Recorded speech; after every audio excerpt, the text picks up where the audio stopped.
إخوان الآن الغربيون يتحدثون عن، يقول الإسلام يعني يقتل من يخرج منه. فنقول أيها الإخوة الآن عندما دخلت الإسلام دخلت برغبتك ولا بغير رغبتك؟ اقتناعا منك، صح ولا لا؟ أنت مقتنع بهذا الدين، ويعني من اقتنع بشيء فلا بد أن ينفذ أحكامه، لا بد أن ينفذ. الآن عندما تدخل إلى السعودية هنا، ما هي الأحكام التي تطبق عليك؟ أحكام السعودية أو أحكام إندونيسيا؟ أحكام السعودية، صح ولا لا؟ وترضى بذلك أنت وتوقع في المطار أني راضي بأحكام السعودية. طيب عندما تدخل إلى الدين أيها الإخوة، ترضى بأحكام الدين ولا ما ترضى بأحكام الدين؟ طيب الدين يقول لك إن خرجت من هذا الدين فسوف إيش؟ فسوف تقتل، صحيح؟ فرضيت أيضا بأحكامه من البداية، خلاص لابد أن ترضى. هذا أولا. ثانيا أيها الإخوة، هل أكره الإسلام أحدا على الدخول فيه؟ لا إكراه في الدين. لا إيش؟ لا إكراه في الدين. قد تبين الرشد من الغي، فمن يكفر بالطاغوت ويؤمن بالله فقد إيش؟ استمسك بالعروة الوثقى لا انفصام له. طيب عندما يا إخوان يدخل الإنسان في الدين ويرضى بهذا الدين ويخرج من هذا الدين، أليس ذلك خيانة لله؟ وخيانة لرسوله صلى الله عليه وسلم، وخيانة لكتابه، وخيانة للمسلمين. الآن يا إخوان في أي بلد من البلدان عندما يخون إنسان بلده ماذا يحكم عليه؟ يحكم عليه بالإعدام يا إخوان. عارفين الكلام هذا ولا لا؟ الذي يفشي أسرار بلده إذا كان مسؤولا أو ما إلى ذلك فإنه يحكم عليه بإيش؟ بالإعدام، لأنه خان بلده. كيف بمن يخون؟ بمن يخون الله سبحانه وتعالى. من يقول لا إله إلا الله ثم يرجع ويقول يعني أن الله ثالث ثلاثة، تعالى الله عما يقولون، يخرج من الإسلام ويذهب إلى المسيحية أو النصرانية. النصرانية ماذا تقول؟ تقول هل تقول الله واحد ولا تقول الله ثلاثة؟ تقول الله ثلاثة. خان الله ولا من لم يخن الله؟ خان الله سبحانه وتعالى. فما هو حقه في هذه الحالة؟ حقه القتل، نعم، لأن الدين يأمر بذلك، ولأن الإسلام يريد أن يحافظ على هذا الدين حتى لا يتجرأ غيره، حتى لا يتجرأ إيش؟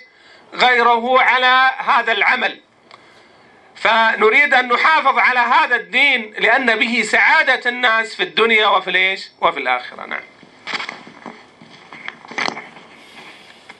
Ya, saudaraku sekalian yang dimuliakan Allah. Tadi pertanyaan yang dilontarkan oleh Syekh di sini yang berbunyi, "Limadza arsalallahu rasulahu?" Mengapa Allah Subhanahu wa taala mengutus rasulnya? Untuk apa Allah Subhanahu wa taala mengutus rasulnya? Rahmatan lil alamin, untuk beribadah kepada Allah, untuk ditegakkannya tata cara beribadah kepada Allah sesuai dengan apa yang diinginkan oleh Allah Subhanahu wa taala. Seperti tadi dijelaskan oleh Syekh, rahmatan lil alamin, sebagai rahmat bagi seluruh alam. Mengapa rahmat bagi seluruh alam? Karena Allah menginginkan kebahagiaan para hambanya di dunia maupun dalam kehidupan kekekalan abadi kelak nanti di akhirat, supaya mereka tidak menjadi orang-orang yang kekal dalam azab api neraka. Dan Allah jadikan Rasulullah SAW sebagai nabi terakhir, nabi penutup bagi para nabi-nabi yang pernah diutus sebelumnya. Dan agama yang diutus dengannya Nabi Muhammad SAW sebagai agama terakhir, agama penutup dan penyempurna bagi risalah keagamaan yang pernah diutus, ya kan, oleh Allah Subhanahu wa taala diturunkan kepada nabi-nabi sebelumnya, sampai datangnya hari kiamat dan hari pembalasan.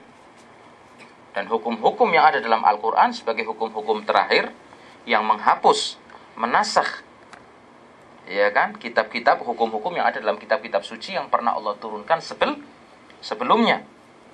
Makanya Allah Subhanahu wa taala berjanji untuk menjaga Al-Quranul Karim, dan tidak ada seorang pun yang bisa merubahnya satu huruf pun. Berbeda dengan kitab-kitab suci yang pernah Allah utus atau Allah turunkan sebelumnya. Allah tidak menjaga untuk berjanji untuk menjaganya, tapi Al-Qur'an Allah berjanji untuk menjaga, ya kan, kitab suci tersebut. Tidak ada satupun yang bisa mendekat ataupun merubahnya. Ya.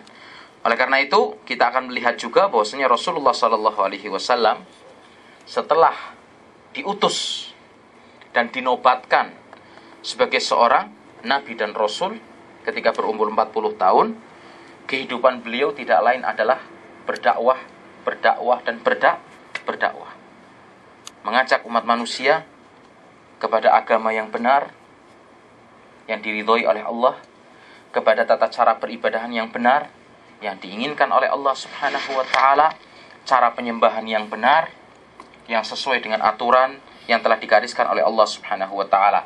Oleh karena itu Allah mewahyukan kepada Nabi Muhammad SAW dengan firman-Nya, "Qul hadhihi sabili ad'u ila Allahi ala basiratin ana wa man ittaba'ani." Qul hadhihi sabili. Katakan, wahai Muhammad SAW, kepada seluruh hamba-hambaku, kepada manusia yang aku utus engkau untuk berdakwah kepadanya, hadhihi sabili, inilah jalanku, jalan kebenaran Allah Subhanahu wa Ta'ala yang akan menyampaikan setiap manusia kepada surganya. Wa ja'allahu fi hadhihi al-ayah bi kalimah mufradah, sabili. Ya kan? Dengan kalimat mufrad, bukan jamak. Karena bentuk jamaknya sabil adalah subul. Tapi Allah sebutkan dalam ayat ini dengan bentuk kalimat tunggal atau mufrad. Hadhihi sabili. Inilah jalanku. Bahwasanya kebenaran adalah satu. Yaitu yang diturunkan oleh Allah Subhanahu wa Ta'ala dan diwahyukan kepada nabinya, kepada utusannya, kepada duta besarnya Muhammad sallallahu alaihi wasallam. Ad'u ilallah, yang diperintahkan Nabi Muhammad sallallahu alaihi wasallam sebagai utusannya untuk berdakwah kepada jalan kebenaran tersebut. Bukan prinsip kita 1000 jalan menuju Roma. Kaidah ini dalam kehidupan dunia selain dari agama mungkin lah. Enggak berhasil daftar sini, berhasil daftar sana, wah lewat sini. Iya, selama jalannya masih halal, ya kan? Tidak apa-apa. Tapi dalam beragama, lah. Katakanlah, inilah jalanku yang aku diperintahkan untuk berdakwah dengannya. Artinya dengan aturan dan tata cara yang telah Allah wahyukan dan telah Allah fahamkan Nabi Muhammad untuk bisa berdakwah kepadanya. Ad'u ilallah, yang aku berdakwah kepada Allah dengan jalan tersebut. Ala basiratin ana. Berdasarkan petunjuk, pengetahuan, ilmu siapa? Allah Subhanahu wa Ta'ala. Oleh karena itu, ya kan, Islam itu bukan karangan kita sendiri, buatan kita sendiri, semau akal, ya kan, kita sendiri sesuai dengan hawa nafsu kita sendiri. Tidak, ittiba. Kita mengikuti jalan ketentuan yang telah digariskan oleh Allah dan difahamkan tentang ketentuan tersebut oleh Rasulullah SAW kepada para sahabatnya. Wa man ittaba'ani. Nah ini. Dan orang-orang yang mengikutiku, kata Rasulullah SAW. Siapa orang terbaik yang mengikuti Rasulullah SAW? As-sahabat. Generasi terbaik yang pernah